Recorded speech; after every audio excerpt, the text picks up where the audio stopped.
Gracias, señora presidenta. Señora ministra, hemos escuchado con atención esta mañana su intervención y, bueno, nada nuevo, ¿no?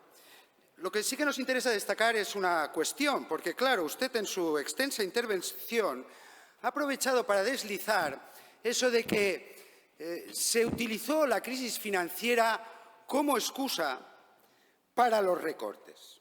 Lo ha dicho usted. Y, claro, eso no se lo podemos tolerar, señora Montero, salvo que hablara de ustedes mismos. Diario El País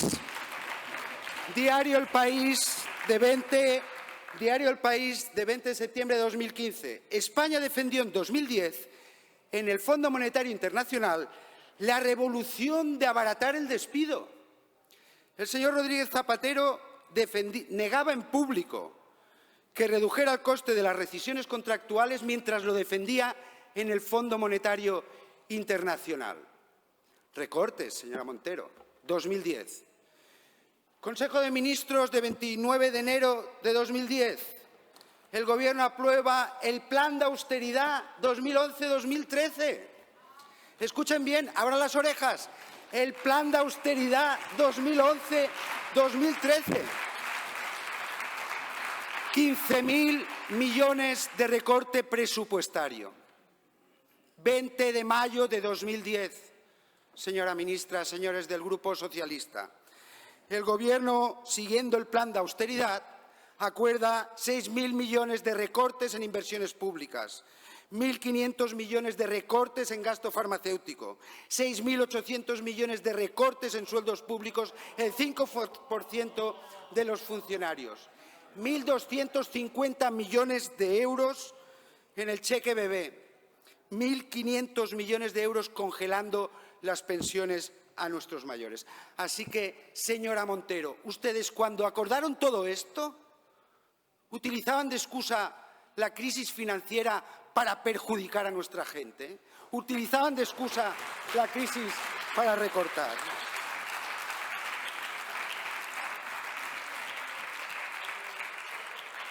Y señor Picornell, escoltin bé. Ya que han sacado este tema que les gusta tanto, el de Franco, los golpes, arriba, abajo, sea honesto y diga a la Cámara que Franco, Ramón Franco, hermano de Francisco Franco, fue diputado de Esquerra Republicana de Cataluña en el Congreso de los Diputados en 1931. Porque estos son... Está bien, podemos debatir de lo que sea, ¿no? Pero estos son debates del siglo pasado. Señoras y señores senadores, lo que nos interesa hoy es discutir, con las razones que ha dado el portavoz de nuestro grupo parlamentario, si estos presupuestos son útiles o no a los españoles en estos momentos graves de recesión y crisis económica. Lo que se plantea es si estos presupuestos responden al interés de mejorar la vida de los españoles o solo responden al interés del señor Sánchez en mantenerse en la silla. Si los presupuestos presentados se dirigen a preservar el estado de bienestar para todos los españoles sin distinción o quiebran el principio de igualdad y hacen distingos, privilegiando a unos y olvidando a otros en función de los intereses prioritarios de la separación de unos pocos.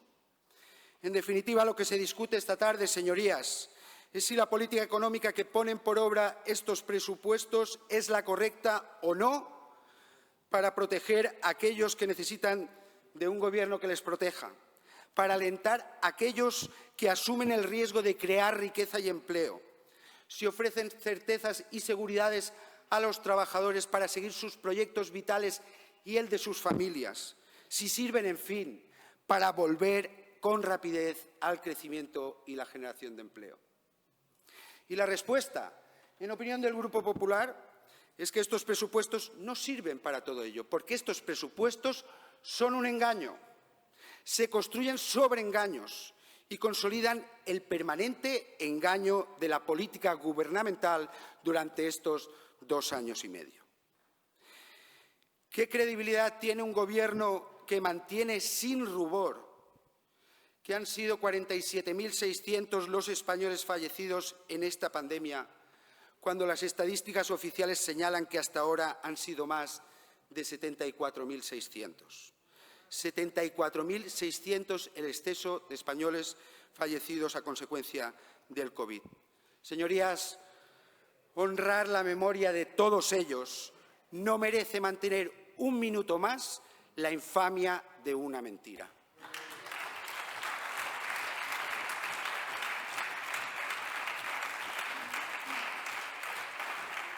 ¿Qué credibilidad tiene usted, señora Montero, si su historial con todo el respeto, de engaños es como la historia interminable?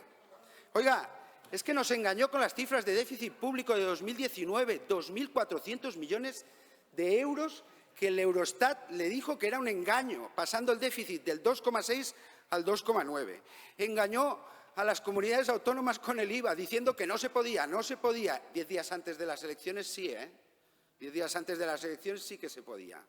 Engañó con los remanentes de los ayuntamientos. Hay que cambiar la Constitución, los tratados internacionales, casi.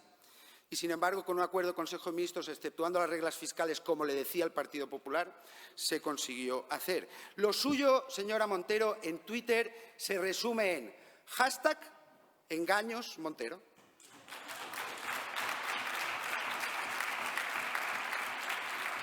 Y con esta historia de engaños, señorías, ¿qué credibilidad tiene el Gobierno?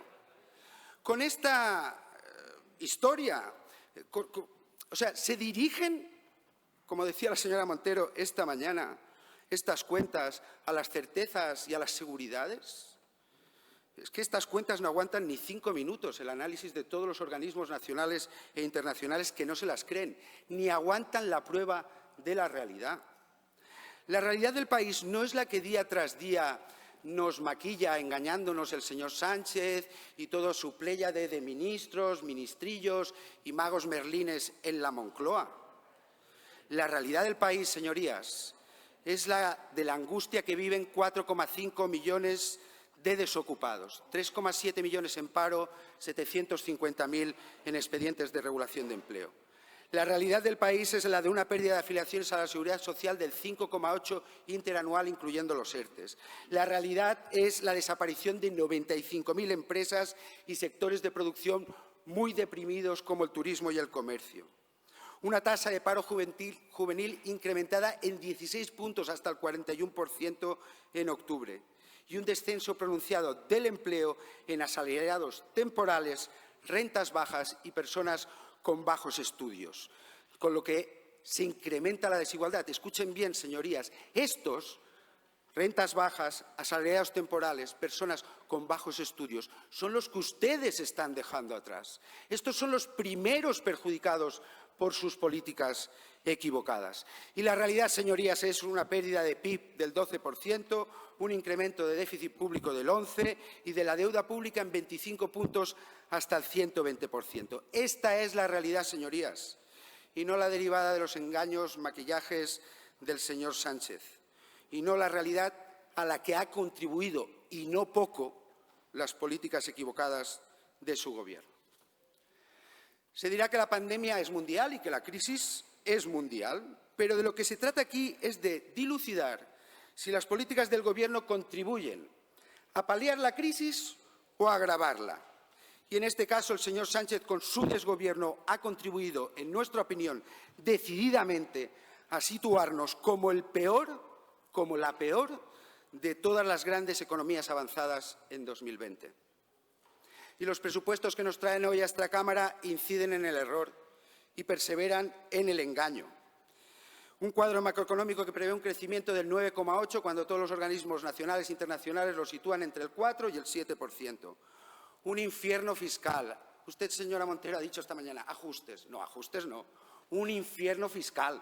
No dejan ni una figura tributaria sin tocar al alza para deprimir más nuestra actividad económica. El único país del euro que sube impuestos por su sectarismo ideológico. Unos presupuestos que no ayudan a corregir ninguno de nuestros desequilibrios, ni la rigidez y temporalidad de nuestro mercado de trabajo, las agravan. ni el escaso tamaño de nuestras empresas, que las hacen muy vulnerables, como se ha demostrado estos meses, las condenan con su voracidad fiscal que impide que ganen capitalización y puedan reinvertir. Ni la economía sumergida, ni el desequilibrio que tenemos en economía sumergida trata de corregir este presupuesto. Al contrario, con sus normativas sobre topes de alquileres, pues habrá más gente que sumerja rentas. Esto sí que es de Franco, señor Picornell, ¿ve? Nos devuelven a la Ley de Arrendamientos Urbanos del 55 y al texto refundido del 64. Y fue un socialista, el señor Boyer, el que se la cargó con el decreto de 1985.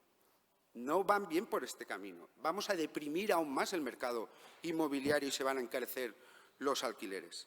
Ni unas cuentas públicas dirigidas al saneamiento para poder tener un mayor margen fiscal con el que ayudar mejor a las familias.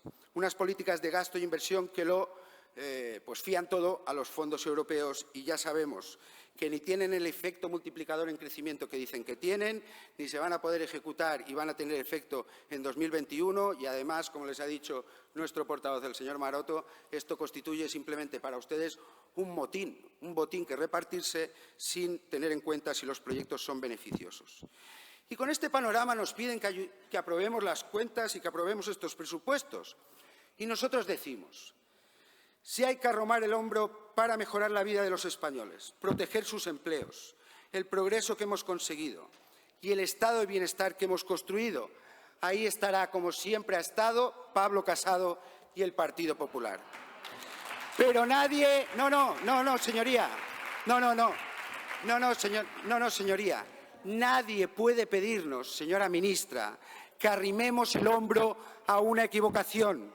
Nadie puede pedirnos, señora ministra, que con sus engaños arrimemos también el hombro a un engaño en perjuicio de los españoles. No nos pueden pedir eso, señora ministra, no nos pueden pedir eso. ¿Es posible que con estos presupuestos obtengan mayoría?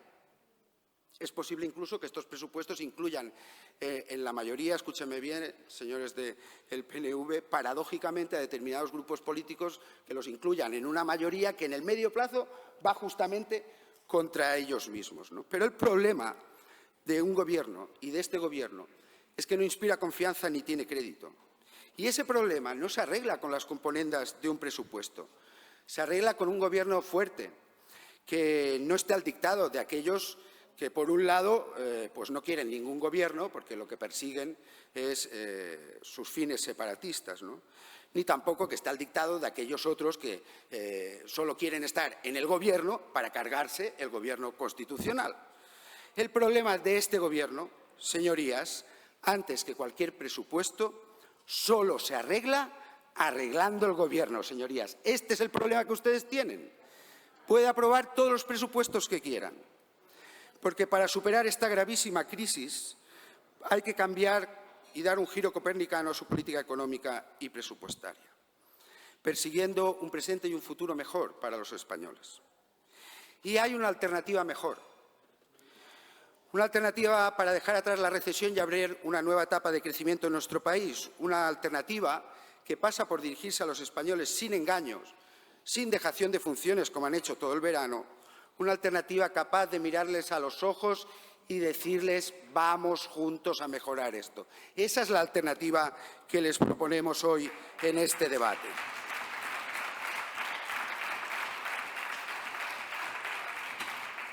Una alternativa que luche con decisión contra el intrusismo y la economía sumergida e incentive la ganancia de tamaño en nuestras empresas para proteger los empleos. Que rescate la agricultura y el campo español, hoy abandonado a su suerte. Una alternativa que apueste de verdad por la innovación de todos nuestros sectores productivos.